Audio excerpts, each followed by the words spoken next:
You can start your rowing back up again. Just be careful with the splashing." The corner of Julian's lips curved as he dipped his oars back in the water, this time soaking Scarlet's slippers with cold. "I told you to stop splashing me." "That wasn't me." Julian rowed again, more carefully this time, but water still soaked her feet. It was colder than even Trisda's crisp coast. "I think there's a hole in the boat." Julian cursed as water moved up to their ankles. "You know how to swim?" "I lived on an island. Of course I know how to swim." Julian shucked his coat and tossed it over the side of the boat. "If you take off your clothes, it will be easier. You're wearing some sort of undergarment, right?" "Are you sure we can't just row to shore?" Scarlet argued. Although cold drenched her feet, her hands were sweating. Isla de los Sueños appeared to be about 100 yards away. It was farther than she'd ever swum. "We can give it a go, but this boat is not going to make it." Julian removed his boots. "We're better off using the time we have to undress. The water's cold. It'll be impossible to make it fully clothed." Scarlet scanned the cloud-cover water for another sign of a boat or raft. "But what will we wear when we're on the island?" "I think we just need to worry about making it to the island. And by we, I mean you." Julian unbuttoned his shirt, revealing a row of brown muscles that made it clear he'd have no problems in the water. Then, without another word, he dove into the ocean. He didn't look back. His strong arms cut through the icy current with ease, while Arctic water rose around Scarlet until the bottom half of her dress floated about her calves. She attempted to row, but only succeeded in sinking the boat deeper. She had no choice but to jump. The air rushed out of her lungs, something cold and unbreathable taking its place. All she could see was the color white. Everything was white. Even the tones of the water had shifted from swirls of pink and turquoise to frightening shades of icy white.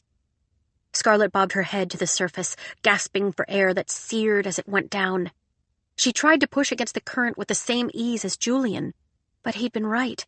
The corset binding her chest was too tight. The heavy fabric around her legs kept tangling. She frantically kicked, but it did no good. The more Scarlet fought, the more the ocean battled back. She could barely keep above the surface. A wave of cold splashed over her head, dragging her all the way down. So cold and heavy. Her lungs burned as she battled to reach the surface again. This must have been how Felipe felt when her father drowned him.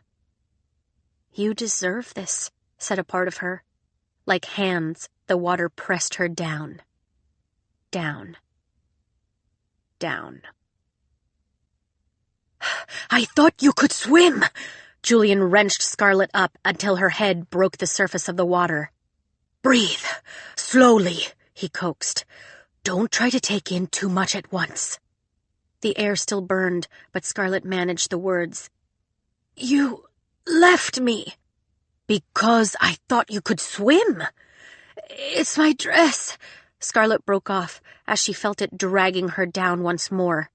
Julian took a sharp breath. "You think you can stay afloat for a minute without my help?" He brandished a knife with his free hand, and before Scarlet could agree or protest, he darted under the water. Scarlet felt as if forever went by before she felt the pressure of Julian's arm wrapping around her waist. Then the tip of his knife pressed against her breasts. Scarlet's breath caught as the sailor cut away her corset, drawing a decisive line down her stomach to the center of her hips. The arm around her waist tightened, and so did something in Scarlet's chest. She'd never been in such a position with a boy. She tried not to think about what Julian was seeing or feeling as he finished slicing the heavy dress and pulled it off her body, leaving only her wet chemise clinging to her skin. Julian gasped as he resurfaced, splashing Scarlet's face with water. "Can you swim now?" His words were more labored than before. "Can you?" Scarlet asked hoarsely, her ability to speak strained as well. It felt as if something very intimate had just happened, or maybe it was intense only for her. She imagined the sailor had seen lots of girls in various states of undress. "We're wasting our energy with talk."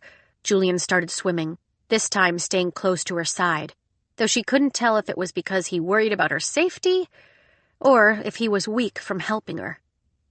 Scarlet could still feel the ocean working to drag her under, but without her heavy gown, she could fight it. She neared Sueños' gleaming white shore at the same time as Julian. Up close, the sand looked fluffier. Fluffier, and now that she thought about it, much more like snow. More than she'd ever seen on Trisda. Resting clouds of magical white, a cold carpet stretched across the entire shore, all eerily untouched. "Don't give up on me now." Julian grabbed Scarlet's hand, tugging her toward the perfect tufts of white. "Come on, we need to keep moving." "Wait!" Scarlet scanned the crisp snow a second time. Again it reminded her of a frosted cake. The kind she'd seen in bakery windows, perfect and smooth, without so much as a tele-size footprint in the snow. "Where's my sister?"